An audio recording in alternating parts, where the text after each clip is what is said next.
ಸಿಂದಗಿ ಹಿಂದುಳಿದ ವರ್ಗಗಳ ಕಲ್ಯಾಣ ಇಲಾಖೆಯಲ್ಲಿ ಅತಿದೊಡ್ಡ ಭ್ರಷ್ಟಾಚಾರ ಗೋಲ್ಮಾಲ್ ನಡೆದಿದೆಯಾ ಎನ್ನುವಂಥ ಅನುಮಾನ ಮೂಡ್ತಾ ಇದೆ.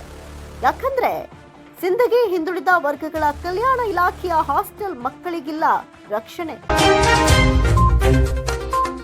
ಸಿಂದಗಿ ಹಿಂದುಳಿದ ವರ್ಗಗಳ ಕಲ್ಯಾಣ ಇಲಾಖೆಯ ಹಾಸ್ಟೆಲ್ ಮಕ್ಕಳಿಗಿಲ್ಲ ರಕ್ಷಣೆ. ಸಿಂದಗಿ ಹಿಂದುಳಿದ ವರ್ಗಗಳ ಕಲ್ಯಾಣ ಇಲಾಖೆಯ ಹಾಸ್ಟೆಲ್ ಮಕ್ಕಳ ಗೋಳು ಕೇಳೋರು ಯಾರು ಎಂಬಂತಾಗಿದೆ. ಮಕ್ಕಳಿಗೆ ಬಂದ ಕಿಟ್ನಲ್ಲಿ ಗೋಲ್ಮಾಲ್ ಮಾಡಿದ್ದಾರೆ ಅಧಿಕಾರಿಗಳು ಎನ್ನುವಂತಹ ಅತಿದೊಡ್ಡ ಆರೋಪ ಕೇಳಿ ಬರ್ತಾ ಇದೆ. ಜಾಣ ಕುರುಡರಾಗಿ ಮೇಲಾಧಿಕಾರಿಗಳು ವರ್ತಿಸ್ತಾ ಇದ್ದಾರೆ. ಹಿಂದುಳಿದ ವರ್ಗಗಳ ಇಲಾಖೆಯಲ್ಲಿ ಬೇಲಿನ ಎದ್ದು ಹೊಲಮೇದಂತಾಗಿದೆ. ಹಿಂದುಳಿದ ವರ್ಗಗಳ ಕಲ್ಯಾಣ ಇಲಾಖೆಯಲ್ಲಿ ಅತಿದೊಡ್ಡ ಗೋಲ್ಮಾಲೆ ನಡೀತಾ ಇದೆ.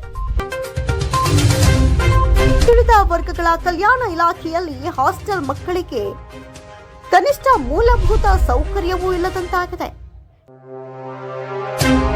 ಅತಿದೊಡ್ಡ ಭ್ರಷ್ಟಾಚಾರವೇ ಎದ್ದು ಕಾಣಿಸ್ತಾ ಇದೆ.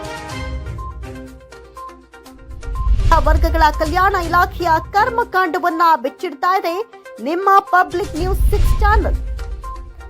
ತಪ್ಪದೇ ವೀಕ್ಷಿಸಿ. ಭಾನುವಾರ ಬೆಳಿಗ್ಗೆ 7:30ಕ್ಕೆ ಪಬ್ಲಿಕ್ ನ್ಯೂಸ್ 6 ಕವರ್ ಸ್ಟೋರಿಯಲ್ಲಿ ಮಾತ್ರ. ವರದಿ Shrishaila Goragondagi, public news 6 channel, Vijayapura.